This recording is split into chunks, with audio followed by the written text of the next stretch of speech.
आज के इस वीडियो में हम लोग कॉमन लॉ लीगल सिस्टम क्या है हम ये समझने वाले हैं। देखिए, जब हम ग्लोबली क्लासिफाई करते हैं तो तीन तरह का लीगल सिस्टम हमें नजर आता है: common law legal system, civil law legal system and शरियाई लॉ।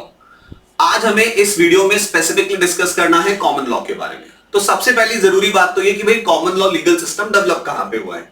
तो देखिए, जब हम कॉमन लॉ की बात करते हैं तो कॉमन लॉ लीगल सिस्टम जो है ये इंग्लैंड में डेवलप हुआ है in between 1066 AD and 1400 AD। England में डेवलप होने के बाद आप ये मान करके चलिए ये दुनिया के दूसरे देशों में पहुंचा है, नोटेबली यूएसए में। दैट मींस कि यूएसए का जब हम लीगल सिस्टम देखते हैं तो वो काफी हद तक exactly common law legal system ही नजर आता है। देखिए, कॉमन लॉ लीगल सिस्टम में मेन एलिमेंट क्या है? कॉमन लॉ लीगल सिस्टम का मेन एलिमेंट ये है कि इसमें जब कोई केस कोर्ट के पास आता है और कोर्ट उस केस पे जजमेंट देती है, जजेस उस केस के अंदर जब जजमेंट देते हैं तो वो सिर्फ एक रिटन एक्ट को कंसिडर नहीं करते। मतलब ऐसा नहीं है कि उस पर्टिकुलर केस से रिलेवेंट जो एक्ट है सिर्फ उसी को पढ़ करके डिसीजन दे दिया जाएगा, नहीं। उस रिटन एक्ट के अलावा भी बहुत सारे सोर्सेज ऑफ लॉ को कंसिडर किया जाता है, उनके बेसिस पर डिसीजन दिए जाते हैं। तो कॉमन लॉ लीगल सिस्टम के अंदर इंपॉर्टेंट बात यह है कि सोर्स ऑफ लॉ सिर्फ रिटन एक्ट नहीं होता है, सोर्स ऑफ लॉ जो है वो काफी वाइड होता है और जजेस काफी अच्छे से इंटरप्रिटेशन करके, काफी अच्छे से हर एक फैक्ट को, सर्कमस्टांसेस को देख करके अपना डिसीजन सुनाते हैं। अगर हम कुछ की प्रिंसिपल्स की बात करते हैं तो हम की प्रिंसिपल्स क्या देख सकते हैं कॉमन लॉ लीगल सिस्टम के? सबसे पहला कि कॉमन लॉ लीगल सिस्टम ये मानता है कि just because of the lapse of time कोई भी सर्टेन लॉ इनऑपरेटिव कंसिडर नहीं किया जाना चाहिए।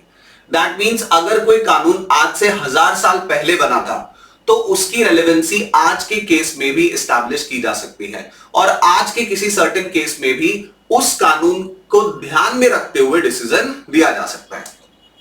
Second important principle, common law legal system के अंदर यह माना जाता है कि जब भी कोई नया लॉ आएगा तो सिर्फ नए लॉ के आने की वजह से पुराने लॉ को अल्टर या पुराने लॉ को नल एंड वॉइड नहीं मान लिया जाएगा। Okay. The third important thing is कि कॉमन लॉ लीगल सिस्टम में जजेस जब अपना कोई डिसीजन देंगे किसी सर्टेन केस में तो वो प्रीवियस डिसीजंस जो कि सिमिलर टाइप के केसेस में पहले भी दिए गए हैं उनको भी कंसिडर करेंगे। हां, ये मैंडेटरी बात नहीं है। उन्हें प्रीवियस डिसीजंस को कंसिडर कब करना है? जब प्रीवियस केस के सर्कमस्टांसेस और आज वो जो केस सुन रहे हैं उनके सर्कमस्टांसेस बिल्कुल सेम टू सेम हो। अगर मटेरियल डिफरेंसेस है सर्कमस्टांसेस में, फैक्ट्स ऑफ द केस में, तो वो बाइंड नहीं है इस बात के लिए कि वो पुराने डिसीजन को आज के केस में अप्लाई करें। बट हाँ, अगर फैक्ट सिमिलर है, सर्कमस्टांसेस सिमिलर है तो डेफिनेटली उन्हें पुराने डिसीजन को कंसिडर करना चाहिए। So these are the basic principles of the common law. अब देखिए, कॉमन लॉ के अंदर जैसा कि मैंने इनिशियली आपको बताया, कॉमन लॉ में जो सोर्सेज होते हैं वो काफी वाइड होते हैं। जैसे अगर मैं स्पेसिफिकली यूके की बात करूं तो यूके के कॉन्टेक्स्ट में, हालांकि आप चाहे यूके की बात करें चाहे यूएसए की बात करें, इवन इंडिया में भी लीगल सिस्टम काफी हद तक कॉमन लॉ लीगल सिस्टम की तरह ही काम करता नजर आता है।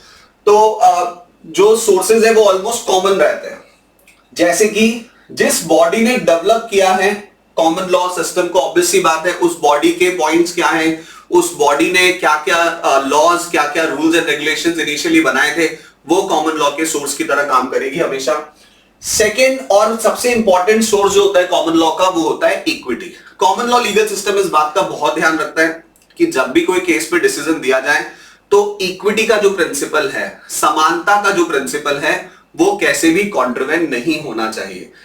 यानी कि कोई भी डिसीजन डिलीवर करते समय ऐसा नहीं लगना चाहिए कि किसी पर्सन के, किसी पार्टी के स्टेटस की वजह से, किसी पार्टी की इकोनॉमिक कंडीशन की वजह से उसके साथ उसको कोई एडवांटेज दिया गया है या फिर उसके साथ कोई अनफेयर ट्रीटमेंट हुआ है। तो equity always serve as one of the important source of common law.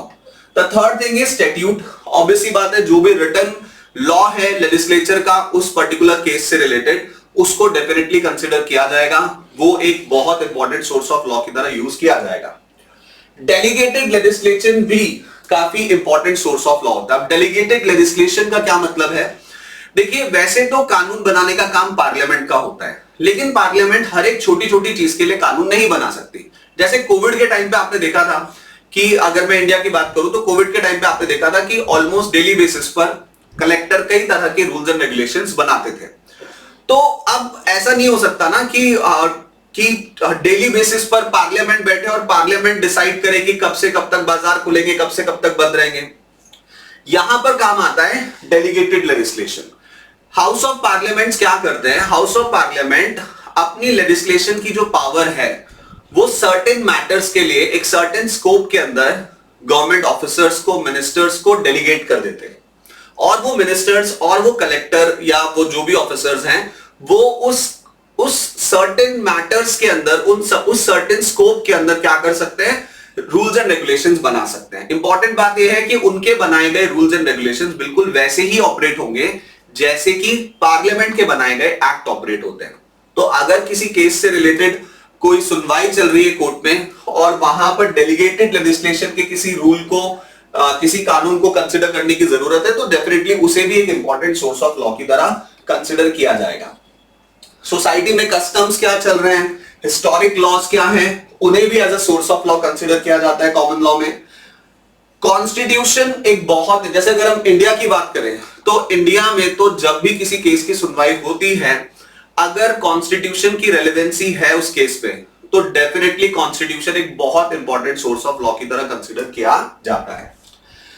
अगर यूरोप का कोई देश है और वो यूरोपियन यूनियन का पार्ट है, तो यूरोपियन यूनियन के जो कानून है, ईयू के जो लॉज हैं, वो भी एक इंपॉर्टेंट सोर्स ऑफ लॉ की तरह कंसिडर किए जाते हैं। So this is the common law legal system. ये कॉमन लॉ लीगल सिस्टम के प्रिंसिपल्स थे और सोर्सेज ऑफ लॉ थे। नेक्स्ट हम देखते हैं कि सिविल लॉ क्या होता है, सिविल लॉ के प्रिंसिपल्स क्या होते हैं और सिविल लॉ के सोर्सेस क्या होते हैं। अगर आपको वीडियो पसंद आ रहे हैं तो आप लाइक का बटन प्रेस करिए, हमारे चैनल को सब्सक्राइब करिए। एसीसीए के लॉ के सारे वीडियोस जो हैं वो धीरे धीरे करके हम पूरे के पूरे हमारे चैनल के ऊपर हम पोस्ट करने वाले हैं। Thank you so much.